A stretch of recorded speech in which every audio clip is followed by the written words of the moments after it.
사도행전 26번째인데요. 드디어 뚝이 무너지다라는 제목입니다. 여러분, 이 뚝이 무너졌다라는 말을 들어보셨지요? 뚝이 무너졌다는 표현은 실제로, 그죠? 우리 저수지를 막고 있는 그 뚝, 물리적인 이 구조물인 뚝이 무너졌다는 뜻과 함께 어떤 큰 변화나 위기를 초래하게 된 것을 비유하는 말입니다. 작은 틈이나 균열이 점점 커져서 결국 큰 사건으로 이어지는 상황을 묘사하는 표현입니다. 뚝이 무너졌다는 말 속에는 결국 일어날 일이 일어났다. 그죠? 결국 일어날 일이 일어났다라는 뜻도 있습니다. 가두어 놓을 수 없는 상태가 되었다는 말이지요. 뚝은 물을 막아두는 장벽을 상징합니다. 그 장벽이 무너지면 그 속에 있던 물이 쏟아져 나와서 사방으로 흩어지게 되지요. 그때는 막을 방법이 없습니다. 뚝이 무너졌다라는 말은 그처럼 감당할 수 없는 일이 시작되었다라는 뜻이기도 합니다. 오늘 우리가 살펴볼 본문은 드디어 뚝이 무너졌다라고 표현할 수 있는 그런 특별한 사건에 대한 이야기입니다. 그동안 예루살렘과 온 유대와 사마리아까지 복음이 이르렀습니다. 하지만 유대인이라는 장벽과 유대인의 관습과 율법이라는 아주 높고 두터운 이 뚝에 막혀 있었습니다. 땅끝으로 복음이 나가지 못한 것은 아닙니다. 오순절 성령 충만함을 받고 베드로가 설교했을 때 그곳에 있던 많은 사람들, 바데인, 메데인, 엘람인, 메소포타미아인, 갑바도기와 본도, 아시아, 부르기와 밤빌리아, 애국과 리비아 지방에 살던 사람들과 로마와 또 그레데와 아라비아에서 온 사람들의 복음을 듣고 예수를 믿었습니다. 온 세상에서 예루살렘을 방문한 사람들이 복음을 듣고 자기 고향으로 돌아가서 예수 복음을 전했습니다. 하지만 그들 대부분은 이방인이 아니라 유대인이었어요. 유대교에 입교한 사람들이었어요. 아마도 1세기 기독교 복음 전파의 가장 큰 장애물은 유대인과 이방인 사이의 갈등 문제였습니다. 예수를 믿고 기독교인이 된 히브리파 유대인과 헬라파 유대인은 너나 할 것 없이 이방인들과의 접촉과 또 교제하는 것을 꺼렸습니다. 심지어 그들과 사귀는 것에 대해서 율법을 어기는 수치스러운 일로 생각했습니다. 모든 지역, 모든 사람이 복음을 듣고 예수를 믿어 교인이 되기 위해서는 복음과 함께 율법의 문제가 해결되어야 했던 겁니다. 기독교인이 되기 위해서는 유대인이 되어야 했다는 거예요. 기독교가 유대교에서 시작되었기 때문이죠. 유대인들은 자신들이 지키는 율법을 당연히 지켜야 된다고 생각했고 그래야 한다고 생각했습니다. 그러니까 율법과 상관없이 살아오던 이방인들도 유대인들처럼 그렇게 율법을 지켜야 우리처럼 기독교인이 된다라고 주장했던 거지요. 그것은 예수님께서 명령하신 것과는 전혀 상관이 없습니다. 하나님의 뜻도 아니었습니다. 오늘 본문은 바로 그런 유대인과 유대인의 관습이라는 이 뚝이 무너지는 사건을 소개하고 있습니다. 복음이 처음으로 유대인의 경계를 넘어 이방인에게 전파된 사건이지요. 초대교회의 역사와 기독교 선교의 방향을 급격하게 변화시킨 아주 중대한 전환점이 되었습니다.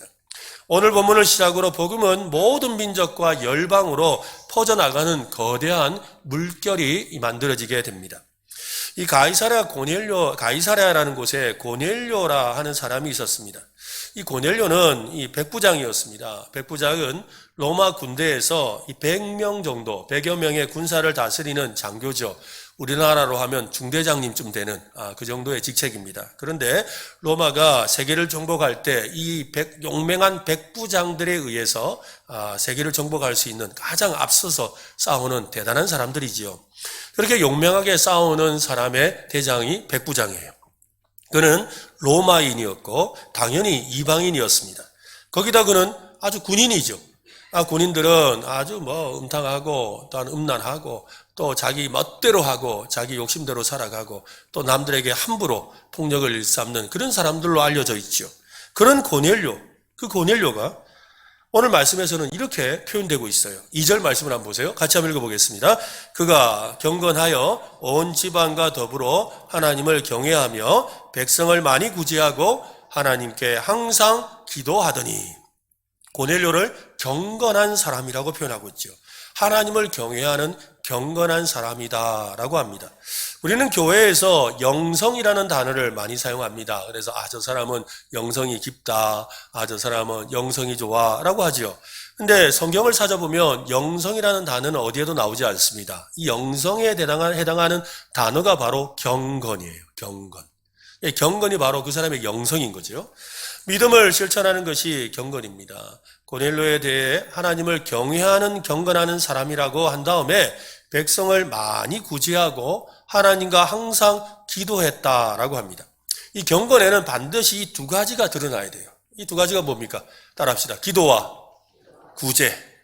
네, 항상 이 사람이 경건하다라고 말을 한다면 그 사람이 하나님 앞에서 죄송합니다. 그 사람이 하나님 앞에서 아주 경건한 사람이라고 인정받는다는 것은 기도와 구제 생활을 한다는 거예요. 이 두 가지를 잘하는 거죠. 기도는 하나님과의 수직적인 관계죠. 하나님과 수직적인 관계, 즉 하나님을 사랑하는 것과 관계되어 있어요. 근데 구제는 뭐예요? 수평적이죠. 이웃 사람들과의 관계예요. 이웃을 사랑하는 것과 관계가 있습니다. 구제의 다른 말이 바로 전도고 선교예요. 우리 가까운 이웃들에게 우리가 구제하는 것을 통해서 그분들이 예수를 믿잖아요. 예수님 사랑으로 우리가 베풀고 나눠주어서 그분이 예수를 믿는 거예요. 그리고 먼 곳에 나가서 선교할 때도 가만히 가서 겪어본 일들이 뭐예요? 어려운 이들에게 먹을 것 주고 옷을 주고 또 우리 교회 같으면 머리 이도 잡아주고 그죠? 이런 일을 하는 거예요. 이런 일이 바로 선교인 거예요. 이런 일을 통해서 복음을 전하는 거지요. 바로 그렇다는 거예요. 그래서 이 수직과 수평 이 두 가지 요소가 결합할 때 비로소 진정한 경건에 이르게 됩니다. 기도는 내적인 경건의 모습이라면 구제와 전도와 선교는 외적인 경건의 모습이지요. 내적인 경건인 기도 생활에서 외적인 경건인 구제나 전도나 섬김과 또 선교가 흘러나오게 되는 거예요. 그러니까 기도 생활이 모든 영적인 생활의 시작인 거죠. 즉 하나님의 마음을 알는 기도를 통해 하나님의 마음을 알게 되면 어떻게 해요? 하나님의 마음이 머무는 그 어려운 사람들에게 또 예수를 믿지 않는 사람들에게 구제하고 또한 섬기고 전도하고 선교하게 되는 것이지요. 오늘 말씀을 가만히 살펴보면 모든 것의 시작이 기도였음을 발견할 수가 있습니다. 고넬료가 기도할 때 하나님의 사자가 찾아왔습니다. 베드로가 하나님의 말씀을 들은 것도 그가 기도할 때였습니다. 기도 시간에 하나님의 말씀을 들려주시고 하나님의 뜻을 깨닫게 하셨습니다.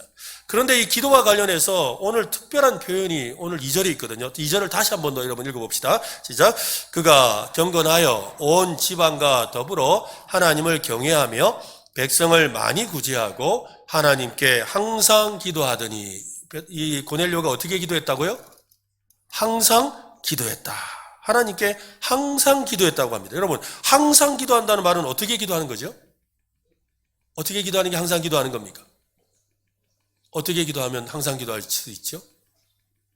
우리가 은혜하는 것처럼 쉬지 않고, 그죠? 쉬지 말고 기도하라! 라는 말씀처럼, 그죠? 그렇게 기도하는 것이, 항상 기도하는 것이라고 생각합니다. 쉬지 말고 기도하라고 했는데 종일 기도하며 사는 것일까요? 매사의 모든 일에 기도하라는 말일까요? 여러분, 가끔 성도님들에게 질문을 하지요. 요즘 기도 생활 어떻게 하십니까? 라고 물어요. 요즘 기도 생활 어떻게 하세요? 그 질문에 어떤 분은 이렇게 대답합니다. 저는요, 수시로 기도하고 있습니다. 여러분, 이 수시로 기도한다는 말은 기도를 잘한다는 말일까요? 못한다는 말일까요? 잘 생각해야 돼요.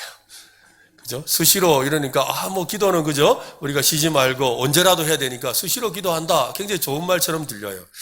그런데 여러분, 이거는 수시라는 말이 참 애매한 말이에요. 근데 수시로 기도한다는 말은 기도 안 할 가능성이 굉장히 높아요. 제가 요즘에 운동을 좀 해야 되겠다고 생각해서 제 나름의 목표를 세워서 앉았다 일어나는 이 스쿼트를 한 100개 이상 하루에 해야 되겠다고 생각해요. 그래가지고 한 번 할 때 한 30개씩, 40개씩 이렇게 하면서 하루에 수시로 해야 되겠다 해서 실제로 아침에 새벽 기도 마치면 바로 이렇게 하기도 하고 또 아침 먹고 나서 하기도 하고 또 설교한다고 앉아있다가 너무 오래 앉아있으면 또 일어나서 하기도 하고 수시로 하거든요. 그런데 여러분, 수시로 하다가 보면요, 안 하는 날이 더 많아요.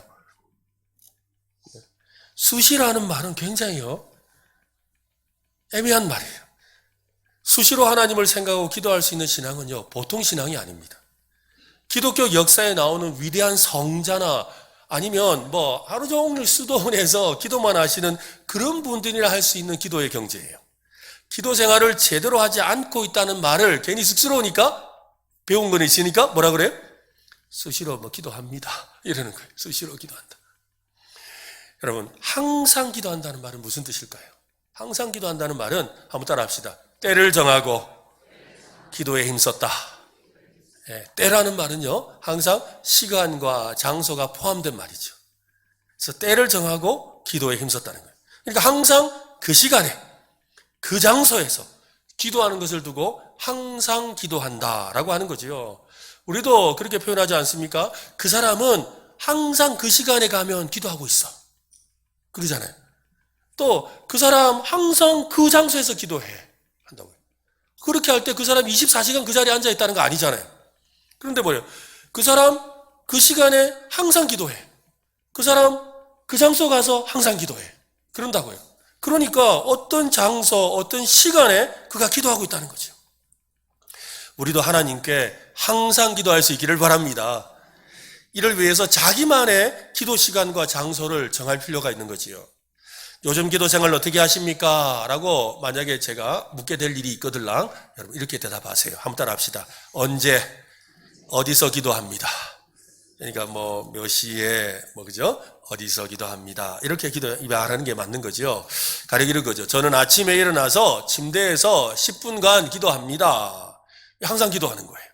저는 새벽 기도 나와서 기도합니다. 그죠? 항상 기도하는 거예요. 저는 직장에 출근해서 잠깐 기도합니다. 항상 기도하는 거예요. 저는 저녁에 잠들기 전에 침대맡에서 잠깐 이렇게 엎드려서 5분간 기도합니다. 항상 기도하는 거예요. 이런 대답이 항상 기도하는 모습입니다. 여러분, 아침이든 점심이든 저녁이든 시간과 장소를 정해서 항상 기도하시기를 바랍니다. 늘 자기의 기도 시간과 장소를 지키려는 모습이 바로 경건이라는 거예요. 고넬료는 시간을 정해놓고 기도하는 중에 하나님의 말씀을 들었습니다. 하나님께 자기 기도를 받으셨다고 하지요. 오늘 본문 4절 말씀인데요. 같이 한번 읽어보겠습니다. 고넬료가 주목하여 보고 두려워 이르되 주여 무슨 일이니까? 천사가 이르되 내 기도와 구제가 하나님 앞에 상달되어 기억하신 바 되었으니. 고넬료는 9시에 기도했어요. 9시. 9시라는 것은요, 오후 3시예요.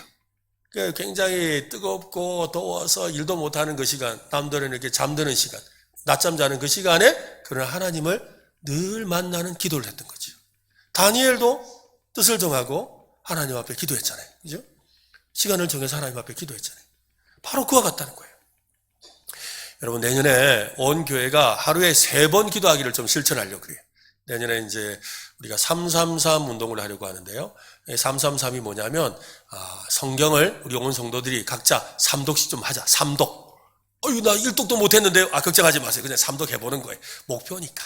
3독. 그리고 두 번째는, 하루에 3번 기도해보자는 거죠. 아침, 점심, 저녁에 하시든지, 하여튼 여러분, 자기 개인과 또한 가정을 위해서, 또 교회와 교회를 위해서, 나라와 민족과 열방을 위해서 이 3가지를 가지고 여러분 하루에 3번 잠깐이라도 기도하자는 거죠. 이를 위해서 여러분 알람도 좀 맞춰 놓아야 되겠죠. 기도에 알람 맞추면 참 좋아요. 우리 지난번에 153 감사 알람을 맞춰 놨는데, 우리 가끔씩 이렇게 모임하다 보면, 당회하다 보면 우리 장로님들이 갑자기 막 울려요. 그 보면 전부 다 153 감사. 다 감사기도 하시거든요. 우리 성도님들 중에도 그런 분들이 아직도 계시죠. 너무 감사해요. 여러분, 내년에는 하루 몇 번? 3번. 우리가 3번 시간과 장소를 정해 기도하는 거, 그것이 뭐라고요? 항상 기도하는 거예요. 그렇게 기도 시간에 기도할 때 오늘 고넬료를 만나주시고 고넬료에게 오셔서 말씀하신 하나님이 오늘 우리의 기도도 들으시고 역사해 주실 줄로 믿으시기를 바랍니다. 오늘 이야기의 주인공이 누구일 것 같습니까? 로마 군대의 백부장으로 하나님을 경외하는 사람 고넬료일까요? 그는 주인공이 될 만하지요. 이방인의 선교의 문을 여는 사람이기도 하니까요. 베드로가 주인공일까요? 요바에 있던 베드로를 통해 고넬료가 예수님을 믿게 되었고, 지금까지 예루살렘과 온 유대와 사마리아 땅끝까지 복음을 전하는 데 중요한 역할을 하는 열쇠와 같은 역할을 했어요. 베드로가 다 문을 열어줬거든요. 근데 오늘 이야기의 진짜 주인공은 사실은 고넬료도 아니고 베드로도 아니라 하나님이세요. 사도행전이라는 이 대하 드라마의 주인공은 하나님이십니다. 계획하고 준비시키고 세우고 파송하고 변화시키고 전진하게 하는 모든 과정에서 하나님의 손길이 닿지 않는 것은 어디에도 없기 때문입니다. 하나님이 모든 것을 직접 주관하고 계십니다. 오늘 본문에서도 가장 바쁘게 움직인 분은 하나님이세요. 한마디로 열일하세요. 열일. 한번 따라해 볼까요? 열일하시는 하나님. 열일이 무슨 뜻인가 하고 찾아보니까요, 요즘 젊은 사람들이 쓰는 말이래요. 일을 10개 한다는 말이 아니고 열심히 일한다를 줄여가 열일이란대요. 그러니까 하나님이 열심히 일하신다는 거예요. 열일한다. 열심히. 가장 열심히 일하시는 분이 바로 하나님이시라는 거죠. 지리적으로 하나님은 이 가이사랴라는 곳에 있는 고넬료에게 찾아가셨어요. 그리고는 고넬료에게 말씀하시는데요, 50km 떨어진 요빠라는 동네에 베드로라는 사람이 있다. 그 사람이 무두장이 시몬이라는 집에 머물고 있다. 그러니까 거기에 사람을 보내거라 라고 말씀해 주셨어요. 그렇게 말씀하시고 나서 그 다음에 하나님이 쫓아가셔가지고 요빠에 있는 50km에 있는 그 요빠라는 곳에 무두장이 시몬의 집에 있는 베드로에게 가신 거예요. 가셔서는 이야기해 주시는 거예요. 뭘 이야기하느냐면 하늘에서 이상한 것들이 내려오는 걸 보고 먹어라 하면서 이게 뭐 말씀을 해주시는 거예요. 그러고 나서 다 말씀하시고 난 다음에 뭐라 하냐면 조금 있다가 바로 지금 가이사랴에서 고넬료라는 사람이 널 만나려고 사람들을 보냈다. 그 사람이 곧 올 것이다. 그 사람들 맞이해줘라 라고 이야기하는 거예요. 그는 사람들이 이 식사를 준비하는 동안에 베드로가 기도하고 있다가 그 음성을 들었어요. 그리고 기도가 마치자마자 정말로 그 사람들이 찾아온 거죠. 보세요. 11절과 12절인데요. 하늘이 열리며 한 그릇이 내려오는 것을 보니 큰 보자기 같고 뇌기를 메어 땅에 엎드렸더라. 그 안에 땅에 있는 각종 네발 가진 짐승과 기는 것과 공중에 나는 것들이 있는 걸 하나님이 막 보여줬어요. 그가 배가 고픈 상태였어요. 그런데 이 말씀을 들은 거예요. 그리고는 뭐라 하냐면 베드로야 그것을 잡아 먹어라. 그것을 먹어라 하니까 자기가 이미 시장기가 있으니까 그거 먹어야 되나 싶기도 한데 안 돼요 하고 있는 거예요. 그래서 아주 불쾌해요. 안 됩니다. 왜 그걸 왜 먹습니까? 하고는 생각을 했죠. 근데 하나님이 막 설득을 하세요. 그런 다음에 그걸 먹으라 하시거든요. 그러고 나서는 뭐 결론이 안 났어요. 그런데 갑자기 하나님이 뭐라 하냐면 사람이 왔다. 그 사람 맞이해줘라. 이야기하시는 거예요.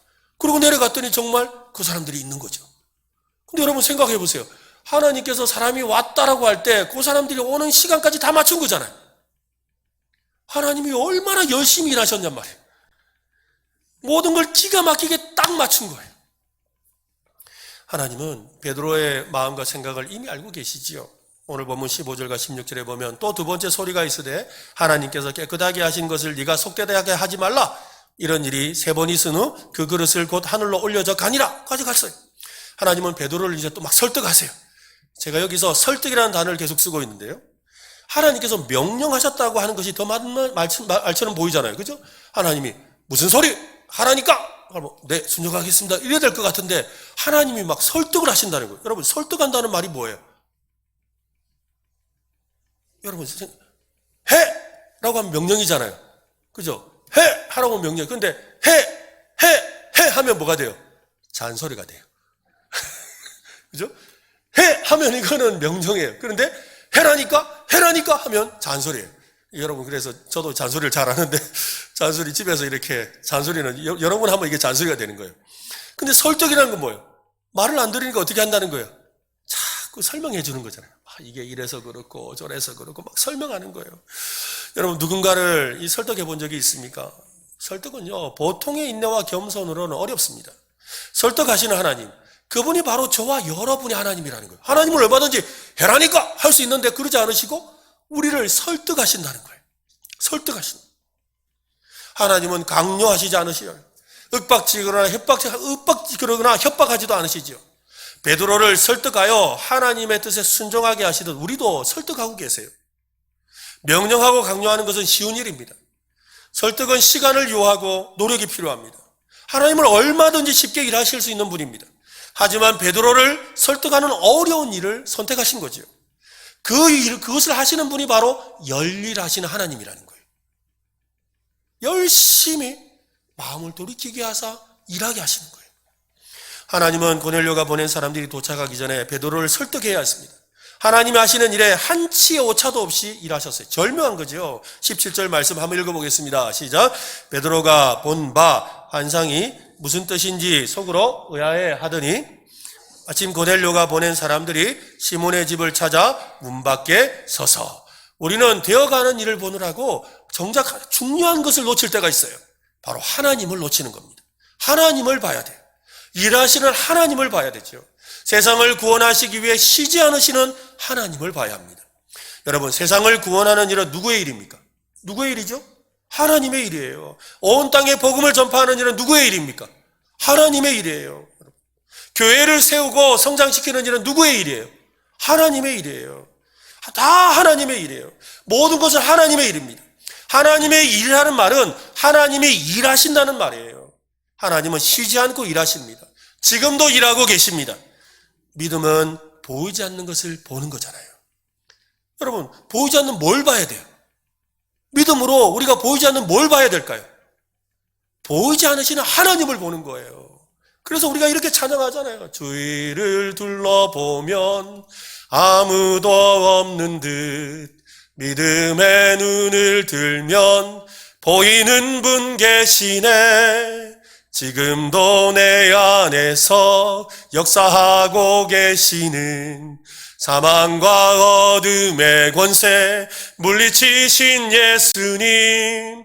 지금도 주위를 둘러보면 하나님이 보인다는 거예요. 여러분, 오늘 믿음의 눈이 열리기를 바랍니다. 하나님을 보시기를 바랍니다. 믿음의 눈이 열리면 열일하시는 하나님이 보여요. 나를 위해 일하시는 하나님의 손이 보여요. 세상을 통치하시는 하나님의 영광이 보입니다. 믿음의 눈을 들리면 세상을 향한 하나님의 마음이 보이지요. 예수님은 베데스다 연못가에서 누워있는 38년 된 병자를 안식일에 고쳐주셨어요. 이 예수님께서 안식일에 병자를 고친 것으로 인해서 바리새인들이 예수님을 비난했고 또 예수님을 죽이려고 했습니다. 예수님은 그들에게 이렇게 말씀하셨죠. 하나님 아버지께서 지금까지 항상 일하시니 나도 일한다. 무슨 말이에요? 예수님은 하나님이 일하신다는 걸 봤다는 거예요. 보고 있다는 거예요. 그래서 지금 하나님이 일하시네? 나도 일해야지. 우리도 해볼까요? 하나님이 지금까지 항상 일하시니 나도 일한다. 우리도 예수님을 따라가야 되는 거죠. 여러분, 하나님께서 열일하시는 모습을 보면 감동이 돼요. 그래서 눈가에 눈물이 그냥 절로 흐르죠.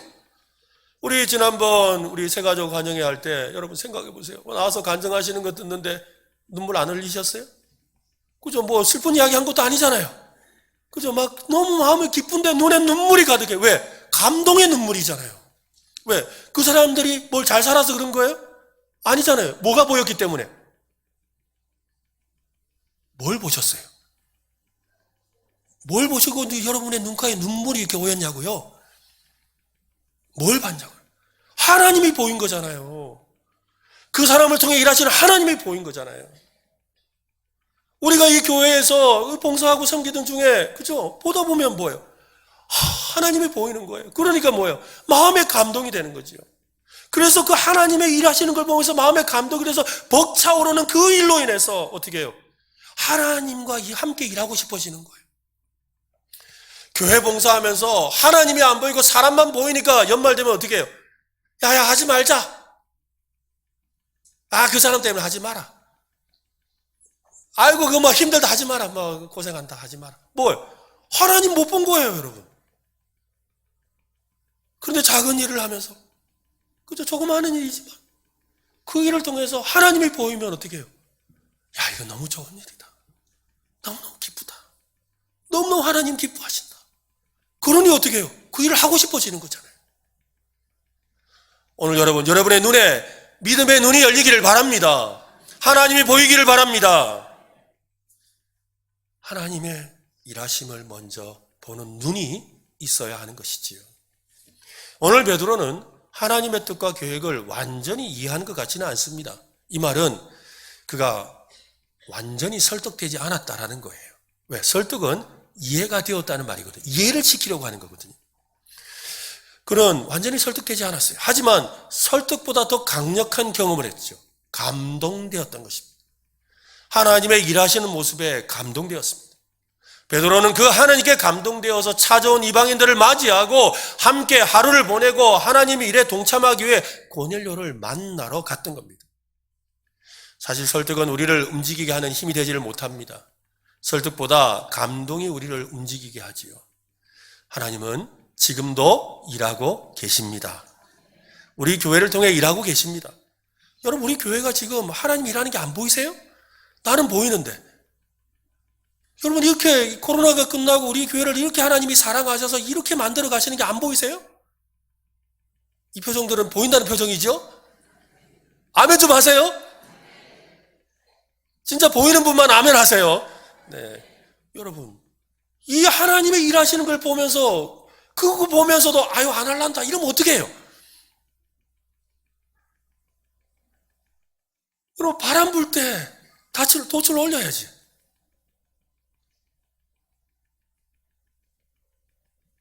주님께서 일하고 계세요. 지금 우리 안에서 역사하고 계십니다. 그 하나님을 바라보는 믿음의 눈이 열리시기를 예수님의 이름으로 축원합니다. 복음이 예루살렘에서 온 유대와 사마리아까지 이르렀습니다. 하지만 장애물 이 두 개 갇혀서 땅끝으로 전진하지 못하고 있습니다. 복음은 지리적으로 이미 로마에까지 전파되었습니다. 하지만 그 복음이 유대인들에게만 머물고 있었지요. 먼 지역으로 복음이 전파되었지만 그곳에 사는 유대인들, 헬라파 유대인들에게만 전달되었습니다. 온 땅과 땅끝에 사는 이방인들에게 복음을 전달하는 일은 쉽지 않았습니다. 여러분, 무엇이 문제였을까요? 무엇이 문제였을까요? 복음이 왜 이방인들에게 전달되지 못했을까요? 왜 전달되지 못했냐는 거예요. 그 문제는 바로 먹는 문제였어요. 음식 문제였다는 겁니다. 이방인 선교에 있어서 가장 큰 걸림돌이 음식 문제였어요. 우리도 그렇잖아요. 뭐 누군가와 만나서 사귀려면 우리가 뭐 합니까? 밥 먹잖아요. 그죠? 코 밑이 열려야 돼요. 코 밑에 뭐가 있어요? 입이 있잖아요. 입이 열려야 마음도 열리거든요. 코 밑이 열려야 마음이 열리는 거예요. 그러니까 같이 밥을 먹어야 되는데 유대인과 이방인이 같이 밥을 못 먹어요. 음식 문제가 있기 때문에.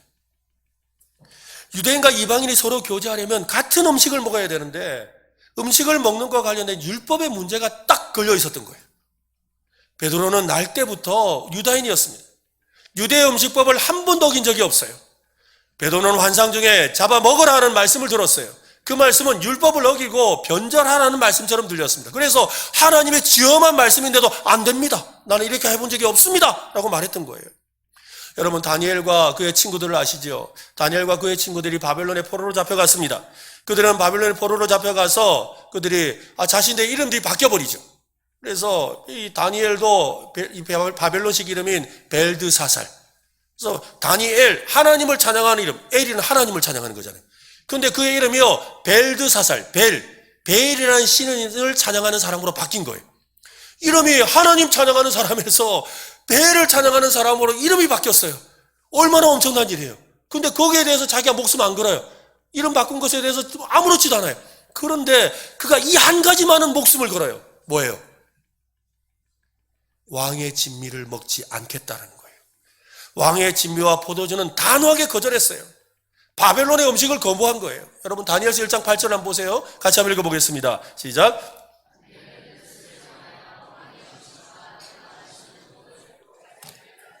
아니하도록 환관장에게 구하니 자기를 뭐하지 않도록 더럽히지 아니하도록. 왕궁의 음식이 여러분 더러울까요? 세상에 제일 깨끗한 음식이 왕궁 음식이지. 그렇지 않겠어요? 왕이 먹는 음식인데 더럽겠습니까? 그 음식을 먹는다고 몸이 더러워지겠습니까? 아닙니다.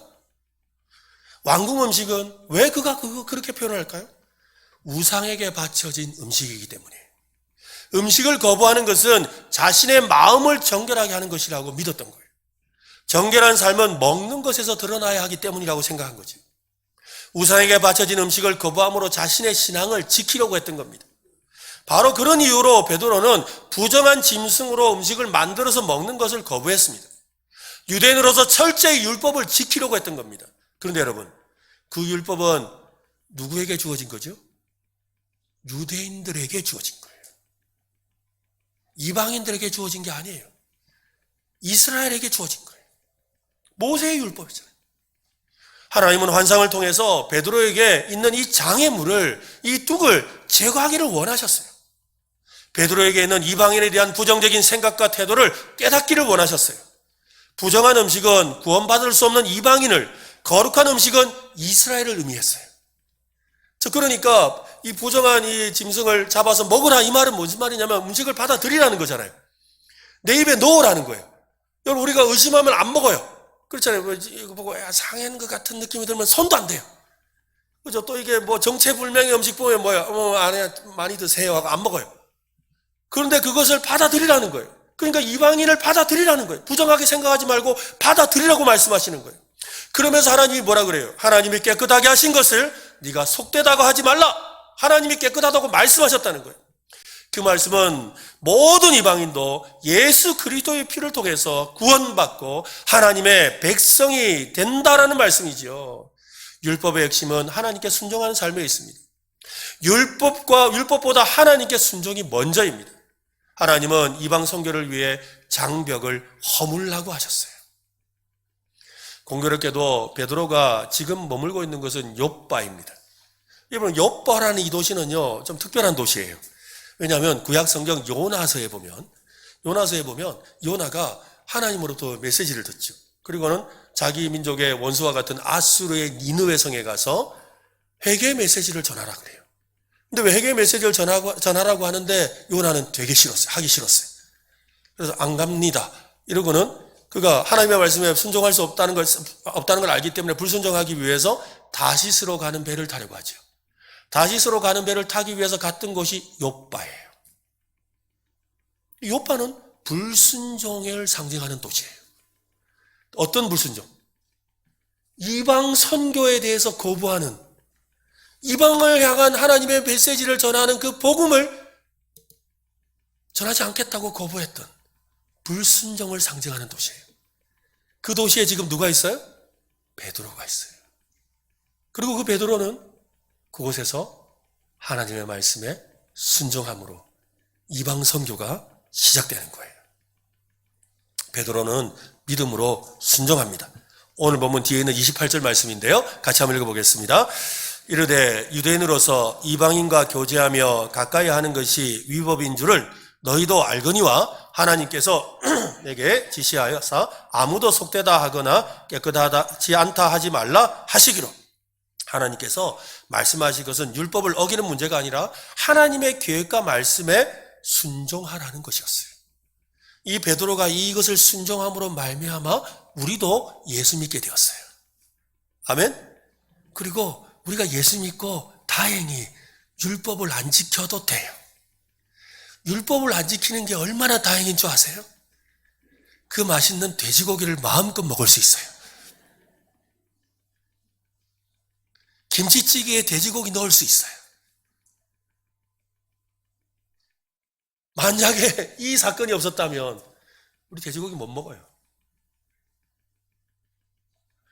그러니까 먹고 마시는 문제가 아니었던 거죠. 어쩌면 우리의 순종을 가로막는 가장 큰 장애물인 이 뚝은 불신과 의심도 무지도 아닙니다.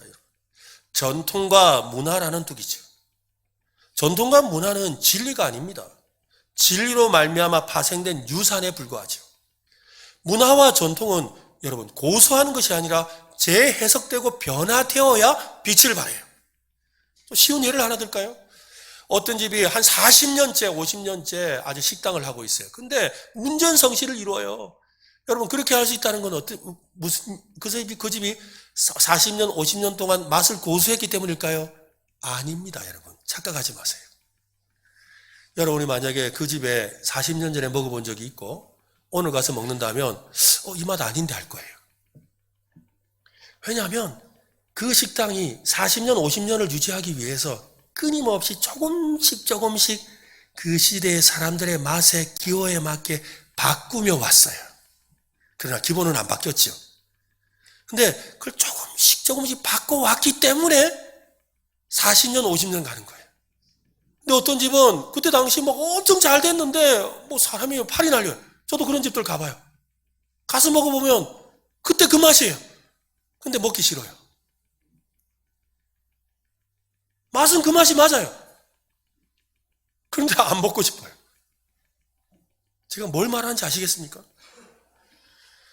여러분 전통을 고수하면 그것은 유물이 되는 거예요. 유물. 유물은요 아무 쓸모가 없어요. 한번 생각해 보세요. 유물이 된 숟가락을 발견했어요. 유물이 될 만한 숟가락을 발견했어요. 그 숟가락으로 밥 먹을 사람 있으세요? 그 숟가락으로 맛있겠다고 밥 떠먹을 사람이 있어요? 어떻게 하다가 유물이 된 항아리를 발견했어요. 너무 좋아요. 그래서 그 유물, 이거 너무 멋진 항아리다. 여기에다 여러분 맛있는 음식 담아서 밥 드실래요? 아무도 안 해요. 그런 의미에서 쓸모가 없다 이 말이에요. 유물이 있어야 될 곳은 어디예요? 유물을 어디 가야 봅니까? 박물관에. 그냥 고이 전시해 놓는 거예요. 교회나 공동체의 전통과 문화를 유물처럼 다루려는 사람들이 있어요. 그것은 잘못된 것입니다. 전통은 그 시대에 맞게 재해석되고 새로워져야 되는 거죠. 우리 교회가 전통 있는 교회가 되길 저는 소망합니다. 이 말은요, 날마다 틀을 깨고 주님이 주시는 새로운 전통을 만들어가는 교회가 되었으면 좋겠습니다. 교회 공동체는 전통과 문화가 뚝이라면 개인에는 습관과 자기 주관이, 자기 스타일이 뚝이죠. 자기가 옳다고 믿고 살아온 삶의 방식과 태도가 바로 뚝이에요. 그 뚝이 무너져야 한다는 거예요. 그 뚝이 순종의 길을 막고 있는 거예요. 하나님의 역사를 막고 있는 거예요. 여러분의 삶에 왜 하나님의 은혜와 복이 잘 안 넘쳐나지 않는 줄 아세요? 바로 그 뚝을 무너뜨리지 않기 때문이에요. 그 뚝이 무너져야 나쁜 것은 다 빠져나가고 하나님의 영광과 풍성한 복이 흘러넘치는 줄로 믿으시기를 바랍니다. 음식법이라는 바리새인의 전통, 유대인의 전통이라는 뚝에 갇혀서 복음이 이 세상으로 나아가지 못하고 있었던 겁니다. 이미 예수님께서 유대인과 이방인 사이에 막힌 담을 허무셨는데 말입니다. 이미 예수님께서 십자가로 유대인과 이방인 사이에 막힌 담을 허무셨거든요. 에베소서 2장 14절부터 한번 보세요. 그가 우리의 화평이신지라 둘로 하나를 만드사 원수된 것 곧 중간에 막힌 담을 자기 육체로 오시고 자기 육체 십자가로 오시고 법조문으로 된 계명의 율법을 어떻게 하셨다? 폐하셨으니 이는 이 둘이라는 것은요 유대인과 이방인을 말하는 거예요. 이 둘로 자기 안에서 이제는 유대인이다 이방인이라는 사람이 있는 것이 아니라 오직 한 사람 예수 그리스도를 믿는 그리스도인으로 지어 화평하게 하시고 또 십자가로 이 둘을 유대인과 이방인을 한 몸으로 하나님과 화목하게 하려 하심이라. 원수된 것을 십자가로 소멸하시고. 성령님은 고넬료의 경건한 삶과 베드로의 순종을 통해 이방 세계로 복음이 전진하고 확산하는 것을 가로막는 이 뚝을 무너뜨리셨습니다. 온 세상으로 복음이 퍼져나가는 계기를 만드셨습니다. 여러분, 순종만이 복음을 가로막고 있는 벽을 뚫을 수가 있습니다. 장벽을 돌파하고 무뚝을 무너뜨려서 퍼져나가게 하십니다. 모두 서로를 눈치를 보며 살피고 있습니다. 누가 하나님의 마음을 알고 하나님께 감동되어서 순종의 걸음을 내디딜 것인지 눈치를 살피고 있어요. 조만간 우리 교회의 뚝이 터지는 역사가 일어날 거라고 저는 믿습니다. 곧 터질 거예요. 터질 때 막 쓸려가면서 막 역사가 일어나는 사람이 있고 쓸려가다가 온데간데 없이 사라지는 사람도 있어요. 이왕이면 여러분 하나님의 그 역사의 현장에 함께 퍼져나가서 영광을 누리는 우리 모두가 되었으면 좋겠습니다. 우리 안에 있는 예수 복음과 능력이 온 세상으로 퍼져나가게 될 거라고 저는 믿습니다. 여러분의 삶의 뚝도 무너져서 가정과 이웃과 직장에 하나님의 영광과 능력이 가득하게 될 거라고 믿습니다. 이를 위해 여러분 열일하신 하나님을 바라보시길 바랍니다. 그 하나님의 일에 함께 하시길 바랍니다.